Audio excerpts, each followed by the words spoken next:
semuanya, kembali lagi di Ngobak, Ngobrol Bagian. Nah, perkenalan dulu diri gue, Anggi Ahmad, dari Staf Koordinator Angkatan Himpunan Mahasiswa Ilmu Komunikasi, periode 7, gue dari Angkatan 2019. Nah, di sini udah ada nih abang kita juga nih. Nanti lebih jelasnya mungkin biar abangnya memperkenalkan diri langsung. Silakan Bang Algi, perkenalin diri Bang. Halo, kenalin nama gue Algi dari IKOM Angkatan 2016. Saat ini semester 9, belum lulus. Nah, dulu pernah ngajak Terus, di udah periode itu berapa, aja Bang? sih paling. Pernah dijelasin dong, Bang, di himpunan pernah di periode berapa? Gue di himpunan ini tahun 2017 pertama kali, di periode 4, di tahunnya Bang Haskia pertama kali tuh. Di bagian apa tuh, Bang? Periode 4 dan periode setelahnya. Gue milih waktu itu eksternal sama Kominfo, advokasi eksternalnya gue lupa yang mana, cuman yang pertama eksternal, cuman keterimanya di advokasi waktu itu. Terus ya Oke. udah di periode 4 jadi staf advokasi, jadi anaknya Kanila. Inilah. Terus di periode berapa lagi nih, Bang?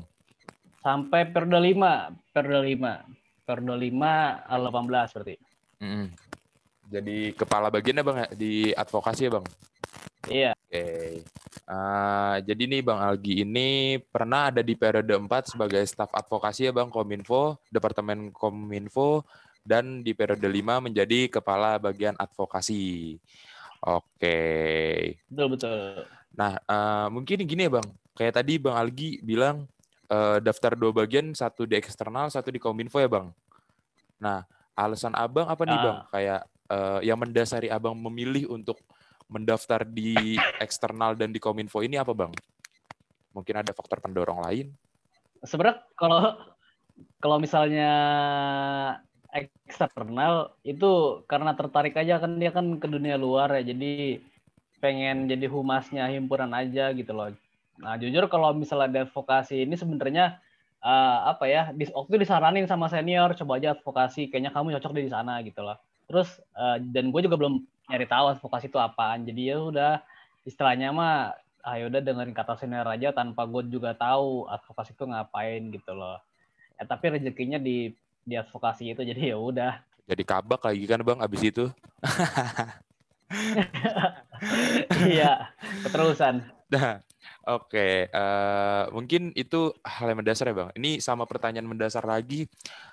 Apa sih Bang alasan Abang tuh kayak mungkin gue bukan pengen nanya kenapa Abang daftar di bagian himpunan itu ya Bang. Cuma apa nih alasan Abang untuk mendaftar di menjadi struktural himpunan mahasiswa ilmu komunikasi ini Bang? Normatif aja sih sebenarnya jawabannya. Ini gue pengen jadi pengalaman. Dulu kan SMA gue nggak aktif ya. Di SMA tuh cuma aktif ultras. OSIS gitu nggak ikut gue. Nah di kuliah ini gue pengen ngerasain gimana sih organisasi itu gitu loh. Gue pengen ngerasain aja, nyobain aja. Terus apa namanya, ya sudah daftar. Dan memang di saat itu kan dulu kan maba kan geng-gengan ya. Dari geng-geng gue tuh kayak Aureja, Jordi, Amin, Adit, itu kan kita kan dulu kan punya geng namanya Basecamp. Nah mereka tuh daftar semua gitu, dan ya udah gue ikut, maksudnya terpengaruh lingkungan gue pada daftar, jadi gue juga daftar gitu. Oh, karena pengaruh pertemanan juga ya Bang? Iya, teman-teman gue juga pada Nah, daftar, ya udah gue ikut daftar dah. gak apa-apa sih kalau kayak kita emang. Kalau misalnya buat berkembang kenapa enggak ya Bang ya? Betul. Oke. Mungkin gini ya Bang, gue pengen nanya lebih dalam kepada advokasi, karena Bang Algi ini yang tadi kita tahu di periode 5 menjadi kepala bagian advokasi.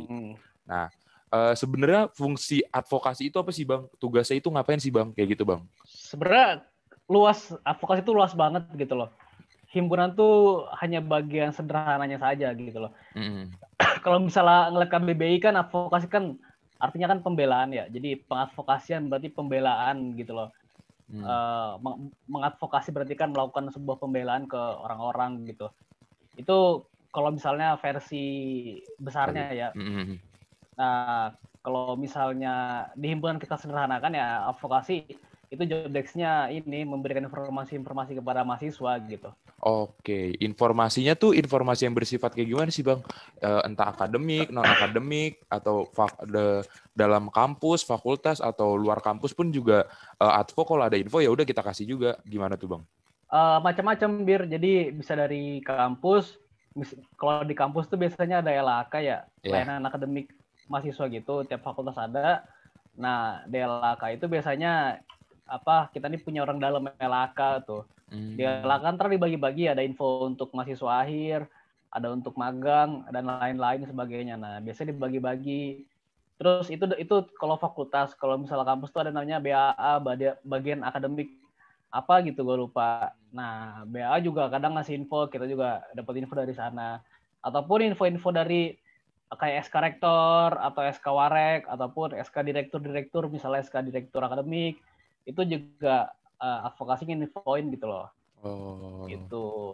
Tapi kalau misalnya ada info dari luar kampus pun Advo bisa mengasih tahu atau gimana Bang? Kalau yang kayak gitu Bang? Kalau misalnya luar kampus, itu bukan ranah advokasi sebenarnya. Oh, jatuhnya udah Jadi, ke eksternal ya Bang?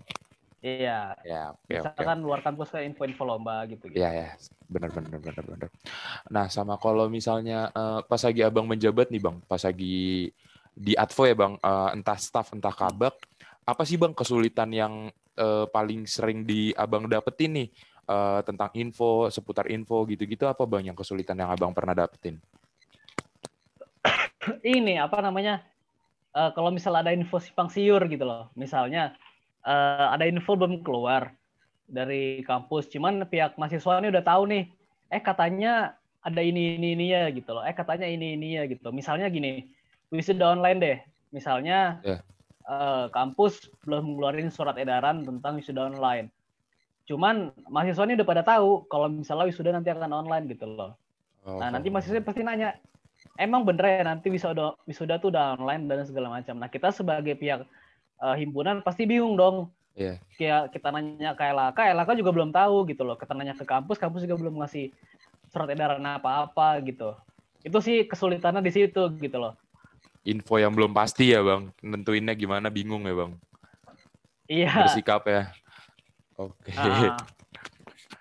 Selain itu Bang, mungkin ada lagi Bang yang kesulitan mungkin kayak info kadang yang udah dikasih tiba-tiba ditarik lagi oleh pihak kampus atau gimana? Kalau misalnya sepengalaman gue sih kalau kayak gitu belum pernah ada sih. Belum ya Bang? Cuman itu tadi sih info-info kayak gitu aja sih yang agak sulit gitu. Oke. Oke Bang, kalau misalnya advokasi ini salah satu prokernya bentar lagi, proker terbesar Advo nih bentar lagi ya Bang. Iya. Advo dan Kominfo lah ya terutama Advo. Iya. Nah, kalau misalnya boleh Abang tolong jelasin Bang ada proker apa aja sih Advo ini? Kalau program kerja itu cuma satu. Itu ya itulah Redcast itulah. Jadi Redcast kan pemilihan ketua dan ketua himpunan ya. Ya, cuma kita tahu ya Bang, advokasi ini juga melaksanakan musyawarah mahasiswa ilmu komunikasi ya Bang, mahasiswa ilmu komunikasi. Nah itu tuh kalau kayak gitu kayak gimana sih Bang sistematisnya Bang? Sebagai Abang yang pernah menjadi kepala bagian advokasi, berarti kan Abang 2 kali pengalaman Musma berarti ya Bang? Iya. Musma tuh diadain untuk ngerembukin anggaran dasar dan anggaran rumah tangga himpunan gitu loh. Jadi istilahnya apa ya? Ngerembukin undang-undang lah yang terbaik buat himpunannya gitu loh. Nah, Musma ini proker yang baik gitu loh menurut gua, proker yang cukup bagus untuk ngelatih mental mahasiswanya gitu loh, ngelatih mental berdebat, berargumen, saling adu argumen, saling adu pendapat, ide, itu bagus sih. Maksudnya proker itu tuh di dalam, kan itu proker forum ya, musyawarah. Jadi ya ikom banget gitu loh. Harusnya sih ikom banget gitu. Aduh bacot gitu. Oke. Kalau misal musyawarah mahasiswa itu biasanya dilakuinnya tuh ada sistemnya tuh per 6 bulan kah atau per berapa bulan atau gimana tuh Bang? Penentuan musyawarah mahasiswa itu. Sebenarnya musyawarah mahasiswa itu kan untuk merembukan suatu hal. Nggak hanya harus ADRT doang sih. Jadi banyak misalnya untuk pemilihan ketua baru di suatu organisasi itu bisa lewat Musma dan lain sebagainya. Nah kalau misalnya di Himaikom ini sendiri itu setahun sekali gitu. Itu di akhir tahun biasanya. Oh, di akhir-akhir periode yang lagi menjabat ya Bang biasanya? Iya. Oke. Kalau misalnya gue pengen narik lagi sih Bang, maksudnya yang banyak yang pengen tahu tuh tentang Red Choice. Karena mungkin nanti yang banyak menonton ini mahasiswa baru ya Bang yang belum tahu tentang Red Choice ini tuh apa. Red Choice ini tuh gimana sih sistemnya? Apa sih fungsinya Red Choice ini? Mungkin Bang Algi bisa Bang ngejelasin tentang Red Choice ini? Aduh, sorry. Jadi Red Choice ini kan pesta demokrasinya anak-anak IKOM ya. Jadi nentuin siapa aja pemimpin baru yang akan menjabat di Hima IKOM gitu loh. Kalau misal offline sih biasanya nanti kalian nyoblos gitu loh, ada coblosan dan biasanya panitia tuh masuk ke ruang-ruang kelas gitu. Itu nyoblos kayak nyoblos di TPS gitulah. Gitu dan memang menurut gua ini salah satu proker yang penting ya untuk melanjutkan tongkat estafet selanjutnya gitu loh. Akan dibawa kemana, himpunan kita dibawa kemana selanjutnya kan kayak gitu. Gitu sih. Mungkin kayak apa ya Bang? Red Choice ini tuh kayak pilkadanya mahasiswa ilmu komunikasi ya Bang. Lebih tepatnya kayak gitu lah ya pemilihan umum lah, pemilunya mahasiswa IKOM nih. Karena yang kita tahu mungkin kalau salah tolong dikoreksi ya Bang, karena kita sudah tidak ikut oleh pemira yang diadakan oleh BEM dan DPM FKB ya Bang, fakultas ya. Kita sudah memiliki Red Choice itu. Dan panitianya itu gue nggak tahu ya. Gimana Bang? Enggak, kalau online nih teknisnya gimana gue nggak tahu, apakah nyoblos online kah atau gimana, atau ngisi Google Form atau gimana, gue nggak tahu sih. Itu ya teman-teman panitia sih. Ya, itu mungkin nanti teman-teman panitia sudah memiliki planning mungkin ya Bang untuk sistematis pemilihan di saat pandemi kayak gini. Nah, kalau kita ngomongin based on true story-nya Bang Algi, gimana sih Bang kalau dulu tuh sistematisnya kayak pas lagi Abang jadi panitia Red Choice, itu tuh kayak ada ngapain aja sih yang dilakuin sama panitia gitu-gitu Bang? Ribet, ngapain ya? Ini guntingin kertas paslon, terus ngurusin paslonnya kan bingung ya. Iya. Jadi nanti kita kasih elo-elonya kalau itu gunting-guntingin kertas paslon, terus kita nyari MC, terus yang paling ribet sih ngurusin paslon. Jadi paslonnya bingung ya, udah mereka bingung, terus mereka itu sih, terus nyiapin red dialog juga. Ntar kan ada red dialog tuh kalau offline ya.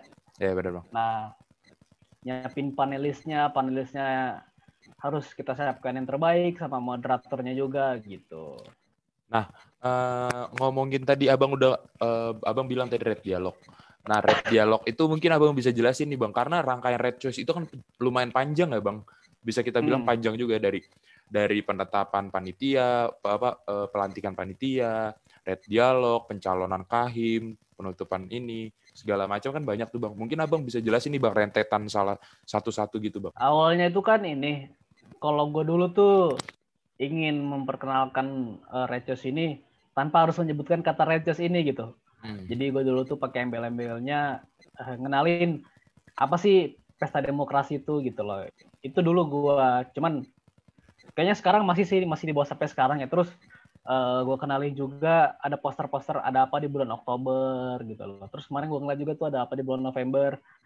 Terus ya setelah pelantikan panitia, gue agak lupa sih sebenarnya, cuman gue mencoba untuk ingat ya. Iya, nggak apa-apa. Itu ada pendaftaran calon kalau nggak salah. Ya, pendaftarannya 2 minggu biasanya. Nah, di antara 2 minggu itu ya udah calon-calon nyari wakil, konsol sana sini kan. Entah itu ke teman-teman, ke senior dan segala macam kan, nyari masukan. Terus sudah ketika sudah ditutup, kita cross check. Jadi kan calon ini kan nyari ngasih persyaratan ya, misalnya CV, KTM dan segala macam. Nah itu setelah mereka kumpulin, kita cross check apakah ada yang kurang atau segala macam. Setelah kita cross check semuanya sudah selesai, ngapain lagi ya, kampanye kalau nggak salah. Kampanye, mereka antar kampanye tuh poster misalnya nomor 1, jangan lupa pilih nomor 1 dan segala macam. Terus setelah kampanye red dialog. Kampanye tuh ditutupnya pas di red dialog. Jadi kampanye terakhir tuh di red dialog. Ya red dialog tuh berdebat, jadi debat antar calon, jadi saling menunjukkan kualitasnya kayak gimana, menunjukkan kapasitas dirinya kayak gimana. Setelah red dialog, kampanye selesai, hari tenang kalau nggak salah. Hari tenang sehari, udah setelah hari tenang, pencoblosan deh. Pencoblosannya gue lupa berapa hari, apa 3 hari, apa 5 hari, gue lupa ya. Iya Bang, apa Bang. Mungkin habis itu penghitungan suara. Penghitungan suara. Setelah penghitungan suara ada lagi Bang? Iya, setelah pencoblosan nggak ada sih, udah penghitungan suara selesai, udah nilai menang. Kan langsung dihitung itu sampai menang. Pengen nanya yang hari tenang sih ya Bang. Kalau gue hari tenang itu di situ emang semua itu nggak boleh ada yang kampanye kan Bang? Kalau hari tenang itu? Iya, nggak boleh. Jadi sudah kampanye terakhir tuh di red dialog itulah. Jadi setelah red dialog udah nggak boleh ada lagi yang kampanye, udah nggak boleh ada lagi unsur-unsur receh-recehnya gitu loh. Oke. Untuk si paslon ya. Iya ya Bang. Nah, mungkin ini nanti mungkin kita bakal ditonton ya Bang sama teman-teman mahasiswa baru 2020. Nah, kalau teman-teman yang pengen penasaran, pengen tahu apa sih Red Choice itu, ngapain sih? Ini udah dijelasin nih sama Bang Algi yang emang udah pernah melakukan itu sebagai staff, sebagai kabak, udah melakukan Red Choice itu selama 2 kali. Dan ini Bang Algi udah menjelaskan. Oke Bang, setelah dari Red Choice itu biasanya langsung diumumkan ya Bang? Pemenangnya pas lagi habis penghitungan suara langsung diumumkan ya? Iya, penghitungan suara biasanya lama tuh. Sampai jam 10 malam. Nah, udah selesai, udah keluar siapa yang menang gitu loh. Udah langsung langsung dibuat pengumumannya hasil penghitungan suara. Cuman belum dilantiknya awal tahun. Kan selesai Red Choice tuh sekitar November akhir udah selesai. Yeah. Biasanya ya. Nah, setelah menang ya udah dilantiknya awal tahun kayaknya. Ya, gitu. Benar. Gue sama Bang Algi tuh pernah selama di kampus ya Bang, Abang tuh pernah menjalanin organisasi apa aja sih Bang, selain himpunan gitu? Gue ikut ini, Ikom Channel. Ikom Channel dulu jadi marketing, anaknya Kamiya. Jadi ini juga jadi HOD juga setelah jadi staff terus langsung jadi HOD. Terus selain Ikom Channel ikut setelah dari Hima gue ke BEM. Lulus dari Bang? Iya, BEM Pusat. BEM Pusat. Udah itu aja sih gue ikut Ikom Channel, Hima sama BEM Pusat. UKM gue nggak ngikut. Oke. Tadi tuh Bang Algi bilang pernah ikut himpunan, Ikom Channel, sama BEM Pusat ya Bang, BEM Kampus ya. Gue pengen nanya sih Bang, maksudnya yang menjadi PR mahasiswa itu adalah pembagian waktu atau manajemen waktu ya Bang. Kalau Abang tuh gimana sih Bang cara ngebagi waktu? Karena gue jujur aja kuliah offline itu kita bener-bener maksudnya ya udah kuliah yang sibuk banget dan organisasi juga yang sibuk banget kan. Nah itu Abang gimana Bang mensiasatinya? Mengatur waktunya itu gimana kalau Abang? Gimana ya, komitmen. Kalau misalnya berorganisasi saran dari gue jangan terlalu banyak, jadi niat kita untuk ikut 3 UKM, udah ikut 3 UKM terus ikut Hima juga gitu loh. Saran dari gue sih pertama jangan banyak-banyak, 1 juga cukup gitu loh, entah itu Hima, BEM aja atau UKM aja atau bebas lah apa gitu loh. Terus yang kedua komitmen aja gitu, misalnya bagaimanapun kuliah adalah prioritas, akademik adalah prioritas gitu. Jadi biasanya kan kalau kita kuliah kan ada kerja kelompok dan segala macam. Kalau gue dulu sih, gue tahu di hari sekian ada rapat di organisasi gue. Misalnya Hima itu kan setiap hari Rabu ya. Ya benar Bang. Hari Rabu 2 minggu sekali. Nah, gue tahu di hari itu misalnya bakal bentrok itu kerja kelompok ataupun ada rapat. Ya udah gue minta teman kelompok gue untuk gue ngerjain tugas gue duluan gitu loh. Jadi gue sudah selesai dengan urusan akademik gue, baru gue organisasi gue dulu. Setelah itu baru organisasi gitu. Jadi dia akademik dulu begitu. Tetap memprioritaskan akademik lah. Ribet tugas tuh. Iya, ribet anjir. Setuju. Tugas. Apalagi sudah mulai masuk semester 3 ke atas. Oke Bang. Kalau kayak gitu berarti abang tuh menentukan gak sih bang skala prioritas itu? Maksudnya abang punya 2 tanggung jawab ya bang. Kita bisa bilang abang di himpunan juga dan kuliah itu juga tanggung jawab ya bang dua-duanya. Dua-duanya amanah juga kan. Kalau abang tuh nentuin skala prioritasnya gimana bang? Mana skala prioritas itu sebenarnya gue nggak terlalu paham konsep skala prioritas ini gitu loh. Jadi kalau misalnya gue bisa prioritasin dua-duanya, kenapa nggak, asalkan tidak setengah-setengahnya aja gitu sih. Jadi kalau misalnya skala prioritasnya kayak misalnya entah 50-50 atau segala macam, gue nggak terlalu paham ya. Tapi kalau misalnya bisa ngasih 100% kedua-duanya, kenapa enggak gitu. Oke. Gitu sih. Maksudnya semua itu bisa dibagi rata, semua itu ada waktunya gitu loh. Kurangin main, kurangin hal-hal yang nggak penting gitu loh. Main boleh, nongkrong boleh, cuman jangan terlalu over lah gitu loh. Ada kewajiban yang perlu diselesaikan kan gitu. Benar. Gue sih pengen nanya ya bang, maksudnya apa sih bang yang abang, kayak abang tadi kita bisa bilang bakal gini banyak organisasinya kayak di himpunan 2 tahun, di Com Channel, di BEM Kema, apa sih bang sebenarnya yang abang tuju tuh, apa sih yang abang dapat emang sampai abang tuh pengen nih tiga organisasi ya bang ini abang ikut gitu, apa yang abang kejar gitu bang? Gue ini aja pengen, ya biasalah normatif aja, pengen nambah pengalaman, nambah relasi. Awalnya kan gitu tahun pertama ya, nambah relasi, pengalaman gitu. Ternyata enak, maksudnya nagih gitu loh. Jadi seru aja dinamikanya, seru aja ininya apa, naik turun itu seru. Jadi stres parah, maksudnya ada kerjaan sana sini, pusing sana sini, itu pressure itu yang gue butuhkan gitu loh. Jadi tekanan kayak gitu yang gue butuhkan gitu loh kan. Kalau dia berlian itu dibentukkan di bawah tekanan kan gitu. Iya benar. Gitu. Oke. Kalau gue boleh tahu nih bang, pas lagi abang setelah abang selesai nih bang dari menjabat di himpunan mahasiswa ilmu komunikasi, apa yang paling berpengaruh ke diri abang, entah ke diri abang terutama, terus ke lingkungan abang, terus ke kuliah, apa sih bang yang paling berpengaruh tuh? Apa ya, manajemen konflik, manajemen waktu, manajemen diri. Tapi gue ngerasain sih ini manajemen konflik ya, dulu kan, bukan dulu sih, kita nggak bisa pungkiri kalau berorganisasi itu pasti banyak konflik gitu loh. Entah itu konflik antar internal ataupun konflik internal dengan eksternal gitu loh. Gua sih dulu gue jadi paham manajemen konflik itu gimana, begini segala macam gitu. Tapi yang pertama manajemen ini sih, manajemen waktu itu sih, jadi tahu aja skala prioritas gimana. Jadi tahu bisa ngatur waktu tuh. Jadi kalau gue malah, kalau gabut malah bingung gitu loh. Jadi ya kalau teman-teman gue juga sih bilang apa, karena terbiasa sibuk jadi pengen sibuk terus gitu. Ya, benar. Malah gabut malah bingung gitu. Kalau manajemen konflik tuh jadi kan karena ini di kalau gue dulu tuh internal gue kan memang banyak konflik juga tuh.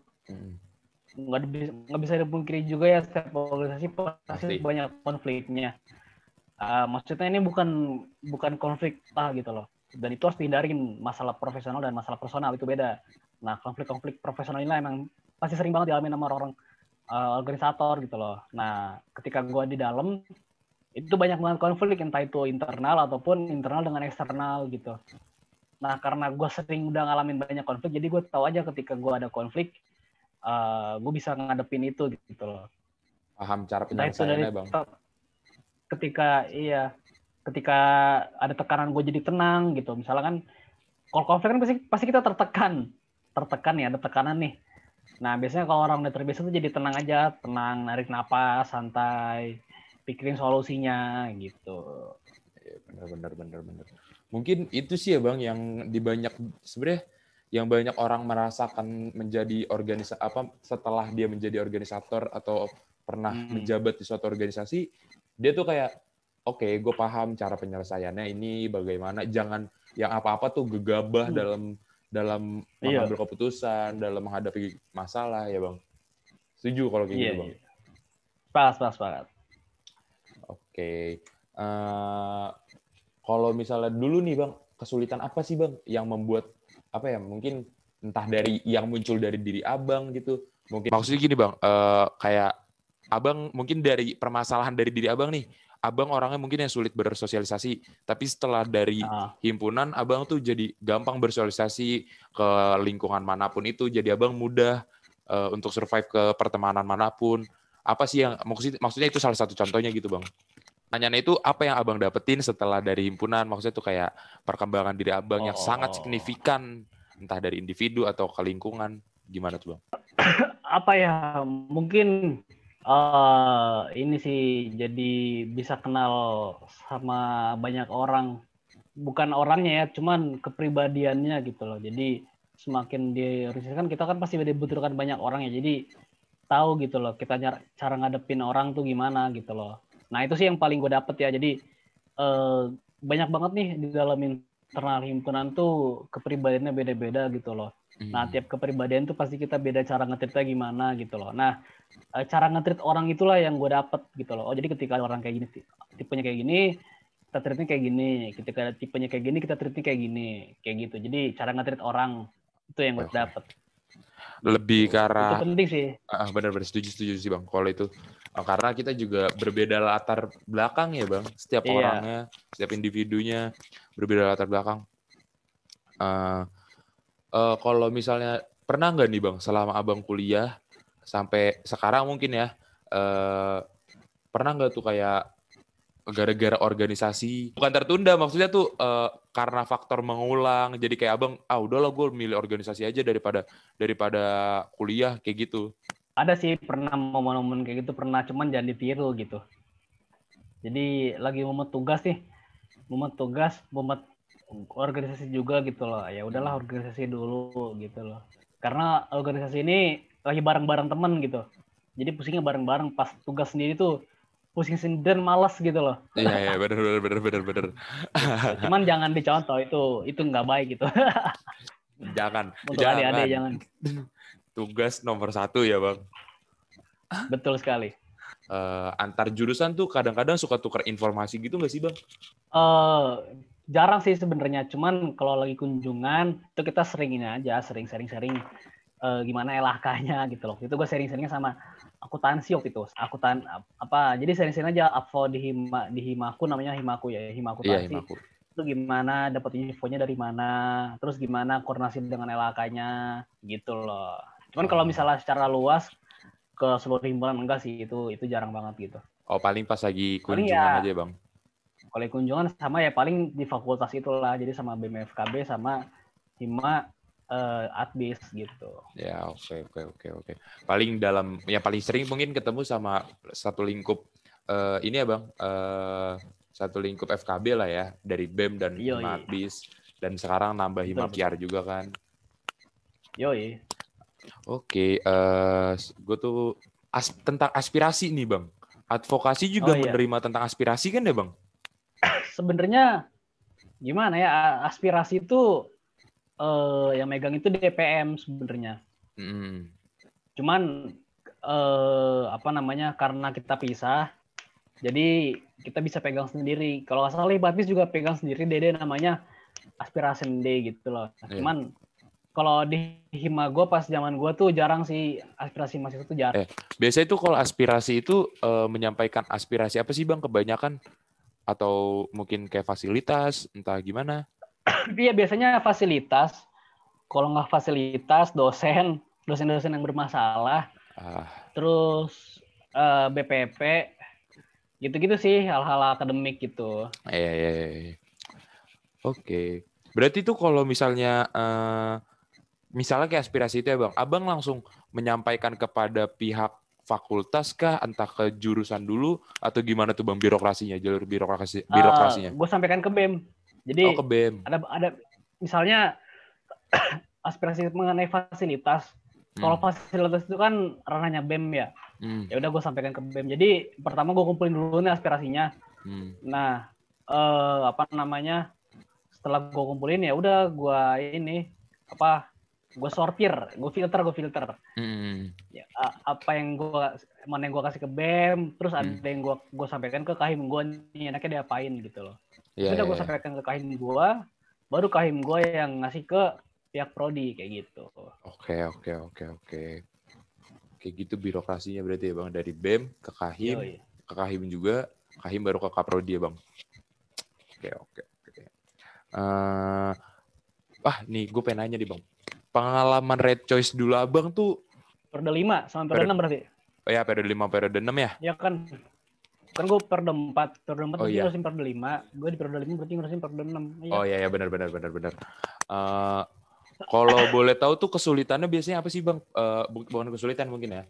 Permasalahan umumnya tuh kayak gimana sih? Atau emang permasalahan tuh selalu sama? Atau tiap periode tuh berbeda setiap pelaksanaan Red Choice? Selalu sama sih ini ya, kebanyakan. Jadi terus nge-samplein satu-satu itu dari, kan kita nyetak 1.000 suara ya. Iya. Itu kita gunting-gunting, itu permasalahannya gitu-gitu aja sih sebenarnya. Gimana Bang? Red Choice itu yang susah tuh calonnya. Jadi calon yang ngerasa kesusahan sebenarnya. Mereka harus nyiapin visi misi, harus nyiapin ide, gagasan. Oke. Calonnya sih ribet gitu. Kalau boleh nih Bang, boleh nggak nih Bang kalau minta misalnya kayak persyaratan untuk mengikuti Red Choice itu apa aja sih? Iya kalau mau mencalonkan gitu Bang. Biasanya minimal harus harus di himpunan dulu minimal setahun. Terus apalagi ya, gue lupa setahu gue sih itu sih. Yang Banyak mengumpulkan sih sebenarnya, KTM cuman juga gue Bang ya? lupa. Mengumpulkan Oh iya, KTM juga ya? KTM. Nah, kalau misalnya ngomongin Red Choice lagi tuh panelis nih Bang. Kayak tadi Abang bilang kita harus menyiapkan biasanya panelis yang terbaik ya Bang. Nah, kalau waktu ini sepengalaman Abang aja mungkin ya. Sepengalaman Abang tuh Abang pernah mengambil panelis itu apa sih yang Abang lihat? Mungkin latar belakangnya kah? Entah mungkin dia gimana. Kalau dulu panelis itu diambil dari perwakilan setiap periodenya. Jadi waktu gue di periode 4, Recis periode 4, berarti perwakilan periode 1, periode 2, dan periode 3. Nah, di periode 5, menurut gue hal itu harus dirubah. Kenapa? Karena saya di Recis 9, panelisnya 8 kan gitu. Sementara pertanyaannya sama seputar himpunan. Jadi menurut gue untuk perwakilan di setiap periodenya dirangkumnya jadi 1 orang gitu. Jadi di periode 5 gue ubah jadi cuma 3 unsur. Unsur pertama tuh dosen. Kenapa dosen? Karena ya Kahim juga pasti bersentuhan dengan dosen gitu loh. Itu yang pertama. Yang kedua, perwakilan himpunan sebelumnya. Itu bebas siapa aja. Entah periode berapapun bebas gitu loh. Pokoknya yang free yang ada di Bandung gitu. Sama mahasiswa biasa, mahasiswa yang aktif cuman dia paham organisasi gitu. Gitu. Itu jadi ketiga itu gua gua rangkum. Jadi karena menurut gue himpunan jadi Kahim itu ya pasti beririsan dengan tiga hal itu, biasa dan dengan dosen gitu.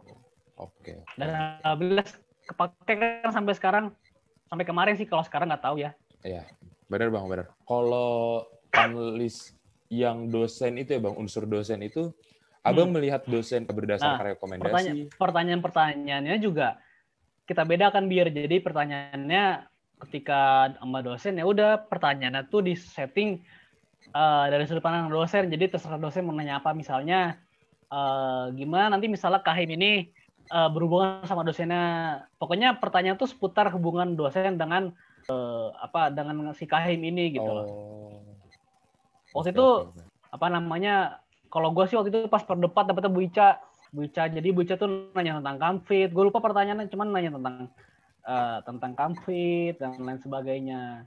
Ini lebih ke arah hubungan dosen dengan Kahim dan dosen dengan mahasiswa mungkin ya Bang, cara positioningnya si Kahim ini. Iya. Oke. Ini Bang, sama gue tuh pengen nanya lagi tentang mungkin Abang sudah melaksanakan dua periode di himpunan ya Bang, periode 4 dan periode 5. Periode 4 menjadi staff, periode 5 menjadi kabak. Nah, apa sih Bang yang menjadi harapan dan doa Abang untuk Hima Ikom ke depannya Bang? Mungkin apa yang Abang harapin, gimana tuh Bang? Ada nggak? Harapan gue Himaikom bisa semakin apa ya? Betul-betul semakin melebarkan sayap kupu-kupunya gitu loh. Jadi kupu-kupunya bisa semakin terbang tinggi dan lebar terbangnya begitu. Itu sih simpel aja. Sesuai dengan esensi lambang himpunan mahasiswa kita ya, Bang. Betul. Yoi. Oke. Mungkin ini kan mahasiswa baru 2020 ya, Bang. Teman-teman mahasiswa baru 2020 masuk kuliah online langsung ya, Bang. Serba apapun serba online. Dari Redgen, PKKMB, dan segala macam online. Sampai kuliah pun online. Nah, apa sih, Bang, yang Abang mau sampai ini ke teman-teman mahasiswa baru 2020? Mungkin tentang kayak organisasi, menjadi organisator, untuk menjadi mahasiswa, bagaimana penempatan diri sebagai mahasiswa, gimana, Bang? Cuman untuk adik-adik yang baru mulai, maksudnya yang baru masuk, jangan takut kepada abang kakak untuk kalian minta tolong ke mereka gitu loh. Karena menurut gua, dalam tanda kutip, ya mereka selalu ada untuk kalian nih ketika kalian butuh gitu loh. Ya itulah hubungan moral di kamu tuh seperti itu gitu loh adik-adik. Jadi jangan takut lah untuk minta tolong ke abang kakak kalian, karena minta tolongnya dengan sopan gitu. Ya. Kenalin diri dulu kalau misalnya belum kenal gitu. Jadi tahu etika aja. Tuh, toh maksudnya kalian butuh abang kakak juga untuk bisa survive di jurusan ini gitu. Oke, mungkin kayak jangan berkecil hati lah ya, Bang, untuk teman-teman 2020 ya, Bang, karena masuk online segala macamnya. Oke, Iya. Bang Algi, mungkin ini gue pengen minta pesan untuk ini, Bang, untuk teman-teman mahasiswa baru lah dari Bang Algi. Tadi kan pesan untuk kayak kuliah, kayak pesan-pesan ya kalau misalnya tetap ingat kuliah, tujuan kalian kuliah dan organisasi juga jalan. Itu sih, Bang. Maksudnya Abang nyampein kayak gitu. Untuk adik-adik, jadi pilihlah jalan yang pengen kalian pilih gitu loh. Misalnya kalian ingin aktif di himpunan ataupun di klub-klub IKOM ataupun di UKM ataupun di organisasi luar, itu terserah kalian lah, itu jalan kalian. Kalian punya jalan masing-masing gitu loh. Cuman menjadi anak IKOM adalah jalan kita bareng-bareng, dan ya nikmatilah jalan bersama-sama itu gitu. Dan jangan lupa kuliah, jangan bolos. Manfaatkan tiga absen itu. Oke, Bang Algi, mungkin kayak tadi yang pesan Bang Algi itu kali semua orang berhak berkembang dan semua orang berhak berkembang dimanapun kalian berada. Bukan begitu, Bang Algi? Oke, Bang Algi, kita udah nyampe sesi penutupan. Makasih banyak nih, Bang, ilmu-ilmunya. Makasih banyak pengalaman-pengalamannya yang udah dikasih ke teman-teman.